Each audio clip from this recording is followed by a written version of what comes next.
bersedia untuk membantu kami kelompok 9 menjadi partisipan di dalam penelitian kami ini yang berjudul kesiapan pasien dalam menghadapi operasi elektif URS pada pasien batu ginjal di RSUD Gatot Subroto. Gimana Mas Oli kabarnya hari ini? Sehat? Alhamdulillah sehat.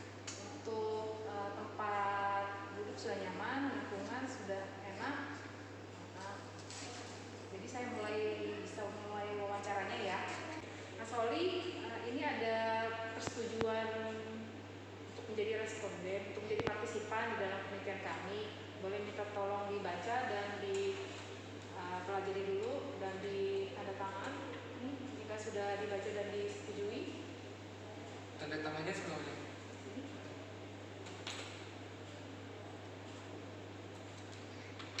Terima kasih ya Mas Oli. Mas Oli kemarin baru selesai operasi kan? Saya mau tanya nih, responnya Mas Oli ketika mengetahui pertama kali terkena batu ginjal itu bagaimana? Respon pertama kali itu belum tahu sih kalau itu kena batu ginjal. Awalnya itu cuma nyerinya itu nyeri hebat. Itu pas pagi, jadi bangun tidur itu nyeri. Nah itu kebetulan pas ujian juga. Nah waktu pas hari ujian itu nyeri banget paginya. Minum lah obat anti nyeri itu cuma gesi. Mau hilang sebentar, habis itu ke distrak sama ujian mungkin ya. Jadi sampai sore itu udah nggak ada sakitnya, nggak ada nyerinya.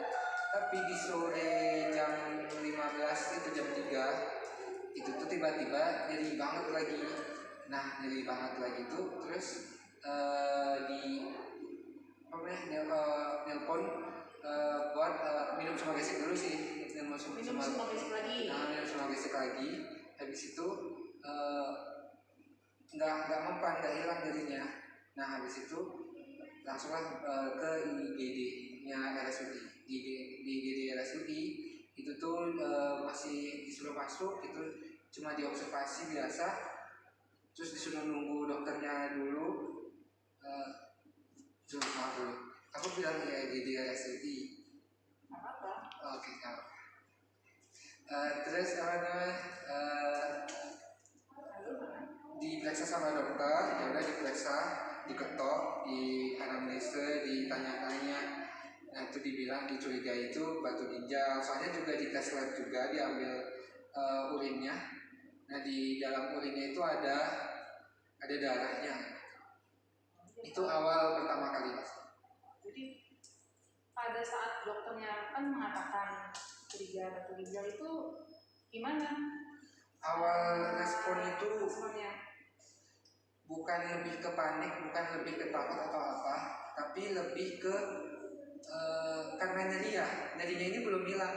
Jadi kita udah dikasih tahu sebenarnya kamu kena suspek kena batu ginjal. Terus karena posisinya lagi nyeri, fokus tuh lebih ke nyeri. Jadi kayak perasaannya kayak was-was atau takut gitu tuh belum ada. Nah tapi pas dikasih ketorolak injeksi, nah pas itu kan udah hilang nyerinya. Itu tuh mulai kayak was-was, ini kenapa sih kok aku bisa kena kayak gini gitu. Ada muncul pertanyaan-pertanyaan kayak gitu. Perasaan minum juga aman aja gitu, makan juga aman aja, kok tiba-tiba kena kayak gini gitu. Jadi lebih ke nyeri sama was-was. Nah was-wasnya bisa diungkapkan nggak seperti apa was-wasnya? Jadi karena baru suspek ya, belum jelas tuh kayak gimana. Nah disuruhlah karena pakai BPJS, disuruh tuh minta rujukan dulu di puskesmas atau enggak di Vaskes tingkat 1 lah. Nah di sini Vaskes tingkat 1-nya itu di klinik Makarar. Nah pas kesana itu posisinya klinik sudah tutup. Nah itu tuh kayak masih kondisinya di suspek batu ginjal. Buat ke Vaskes 1 juga nggak ada gitu, tutup kliniknya. Jadinya bingung sendiri ini kayak gimana. Terus nanti nanti malah lebih parah kalau pokoknya gitulah, muncul pikiran-pikiran negatif yang kayak takutnya nanti malah pingsan gitu sendirian di kos gitu kan, posisinya Oli kan di kos gitu. Ya udah apa namanya, jadinya tetap minum obat nyeri terus, dan itu tuh kayak nyerinya itu kan hilang timbul. Jadi kalau timbul minum obat tidur, timbul minum obat tidur, sampai besoknya itu baru ke klinik buat minta surat rujukan ke rumah sakit. Jadi lebih memikir. Iya, lebih. Tadi kan Molly mengatakan memikirkan ke BPJS-nya segala macam. Iya. Berarti untuk urusan operasinya lebih memikirkan ke yang administrasi. Lebih mikir awalnya itu lebih mikir ini bakalan kayak gimana sih, beneran usus buntu beneran batu ginjal apa enggak kayak gitu. Terus nanti tindakannya apa aja gitu. Baru udah ada, kalau masalah administrasi sih nggak dipikirin sih ya, karena udah tahu pasti ini tutup besok baru bisa pasti gitu. Jadi pas besoknya itu di klinik dibawa ke rumah sakit, di rumah sakit diperiksain terus pemain di USG udah fix kena batu ginjal. Habis itu sebelum dilakukan rencana URS itu tuh dikasih dulu minum obat selama 1 minggu, obatnya tamsulosin. Jadi dia buat lebarin ureter gitu, mau ya buat keluar sendiri. Nah itu tuh selama 1 minggu tuh nyeri iya, pokoknya berharap dia tuh udah turun batu ginjalnya udah keluar gitu, secara manual atau secara otomatis itulah intinya. Tapi ternyata setelah 1 minggu minum obat tamsulosin itu belum keluar ternyata. Setelah dicek USG sama CT urologi itu belum keluar, masih ada batunya. Nah setelah masih ada batu itu, maka direncanakanlah URS. Nah pas direncanakan URS itu masih bingung URS itu kayak gimana, kayak maksudnya kan ada ESWL, ada URS, ada pokoknya ada banyak jenis kan. Itu mulai cari-cari di Google, mulai cari-cari di YouTube. Cuma juga tanya sama dokternya, dok ini gimana sih nanti prosedurnya? Pokoknya tanya, terus dijelasin sama dokternya kalau URS itu nanti prosedurnya ya kayak dimasukin plaster, pokoknya dipecah gitu. Nah terus udah hari-hanya bukan hari-hanya, Hamin satunya itu disuruh konsul ke dokter anestesi. Pas disuruh konsul dokter anestesi itu tuh disuruh dikasih tahu kalau nanti dibiusnya setengah badan kayak gitu. Terus dia dianamnesa selayaknya gitulah. Ditanya udah pernah operasi apa belum, kan emang udah punya banyak riwayat operasi ya, jadi kayak udah pernah tonsilitis, appendicitis, sudah pernah banyak lah pokoknya, jadi nggak terlalu riskan terkait kayak gitu. Nah pas udah konsul anestesi besoknya udah rencana buat URS. Tadi kan ya menarik sekali yang Holly ceritakan ya.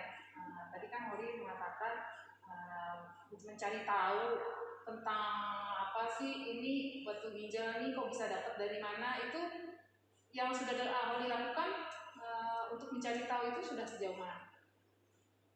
Sampai udah cari sih, kayak kan memang backgroundnya kan kita sendiri kan memang kesehatan ya. Kita udah pernah juga menangani pasien kena batu ginjal gitu. Cuma kan pengen lebih tahu URS kayak gimana karena memang belum pernah sama sekali. Jadi carilah di Google URS kayak gimana, dari jurnal-jurnalnya juga. Terus lihat juga kayak terapi yang lain tuh apa aja sih kayak gitu. Terus awalnya itu pemahamannya itu URS tuh bakalan ada insisi, ada ada sayatan. Tapi waktu pas ke dokter itu dijelasin lagi, nah itu bakalan masuk ke lewat penisnya, kelamin gitu. Jadinya agak takut juga sih ya. Pertama pas dibedah tuh sebenarnya kalau menurut pribadi mending dibedah aja lah daripada dimasukin ke sana. Cuma karena takutnya nyeri atau apa gitu. Tapi pas operasi karena dibius juga ya, jadi nggak ada rasa apa sih. Jadi menurut Holly, pengalaman Holly yang operasi saat ini yang kemarin batu ginjal dibandingkan dengan pengalaman operasi sebelumnya seperti apa? bisa diceritakan? Apakah ada yang berbeda? Ada sih beda. Kalau di seluruh pengalaman antara tonsilitis, appendicitis sama URS ini, yang lebih kayak unik tuh yang di URS ini karena apa namanya, memang butuh kayak kita dalam kondisi sadar, maksudnya setengah badan aja, dan itu namanya dimasuk, kita melihat di gambar secara langsung di kamera tuh kayak gimana batunya, gimana proses pemecahannya kayak gitu. Lebih menarik aja sih. Menariknya dari segi, selain dari segi tindakan, ada hal yang lain yang menarik perbedaannya antara operasi yang Kalau dari Ginjal dengan yang sebelumnya? Kalau dari rasa was-wasnya atau ininya sama aja sih. Tetap soalnya kan namanya operasi ya, jadi tetap aja ada kayak pikiran nanti oh mungkin namanya buruk atau apa gitu. Tapi alhamdulillah sih selama mengikuti operasi itu akhirnya itu sembuh gitu. Jadi yang Holly rasakan hampir sama.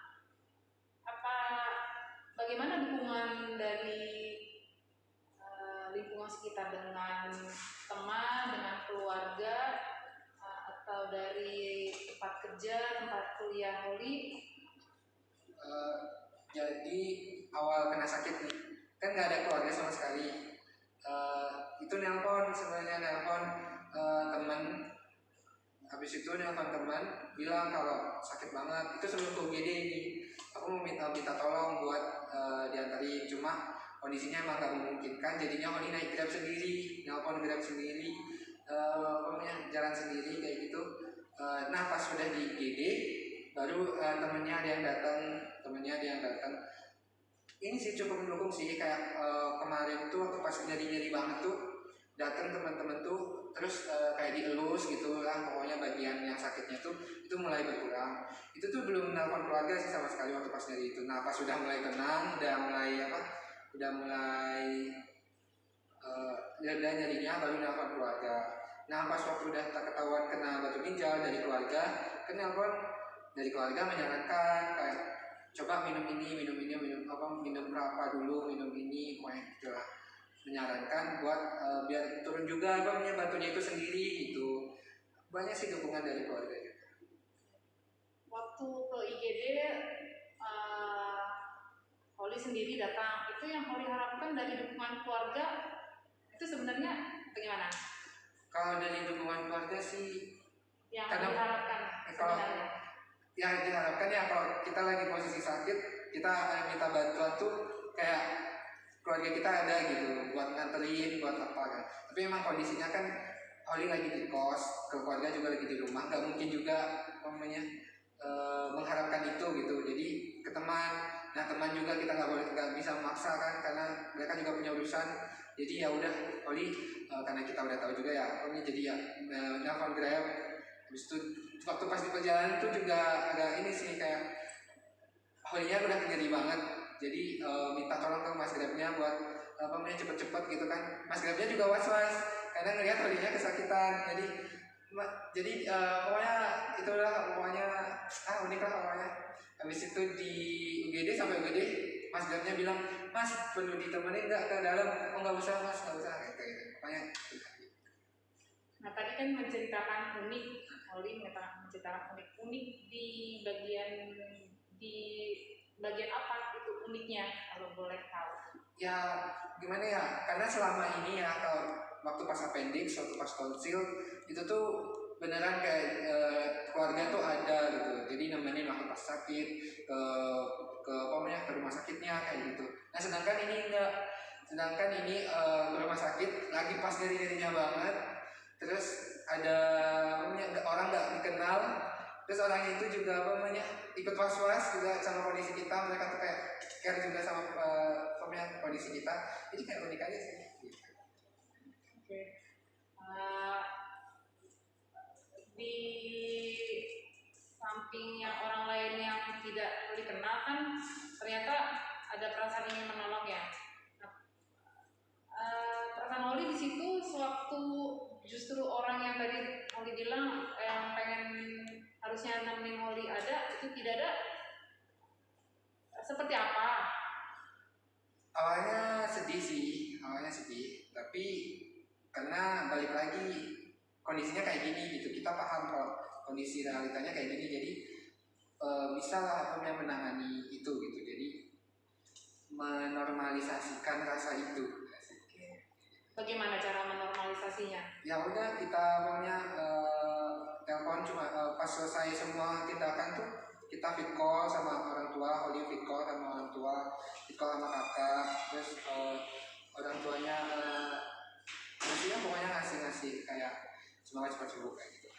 Ya, pada saat Holly telepon itu respon orang tua bagaimana? Respon dari orang tua itu was-was kayak gimana operasinya.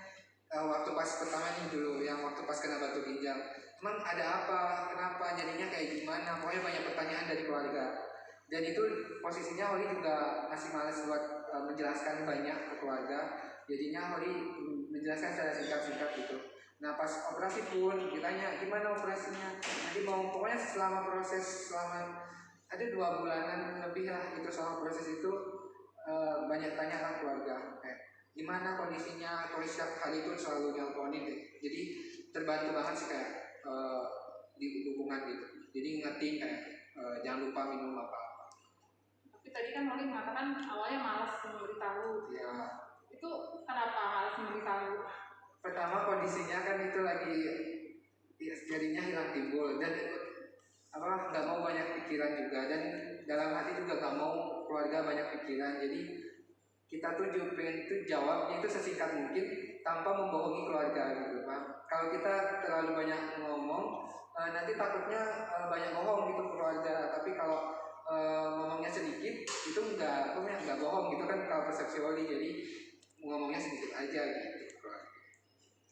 Jadi ngomong sedikit artinya berarti tidak membohongi keluarga. Kalau ngomongnya banyak ngomongnya banyak itu nanti takutnya itu tuh malah jatuhnya bukan jatuhnya ya gimana ya, beresiko membohongi keluarga. Kalau sebenarnya aku lagi baik-baik aja nih gini gitu, sebenarnya nggak lagi baik-baik aja, sebenarnya lagi sakit, cuma buat nutupin itu Oli jawabnya singkat aja gitu. Kalau terlalu banyak nanti kepancing malah cerita semuanya. Selain dukungan dari keluarga melalui telepon, video call, itu yang dukungan dari keluarga yang selain itu apakah ada? Ada kakak juga ada di Jaksel, cuma kakak itu datangnya waktu pas selesai operasi. Jadi pas dari kena batu ginjal sampai sebelum operasi itu nggak ada kakak, karena memang kondisinya kakak lagi kerja juga, jadi belum bisa minta libur atau apa. Lalu apa ada hambatan sewaktu dulu itu kemarin mau dioperasi, apa ada hambatan dalam menjalani pemeriksaan atau menjalani rencana operasi kemarin itu?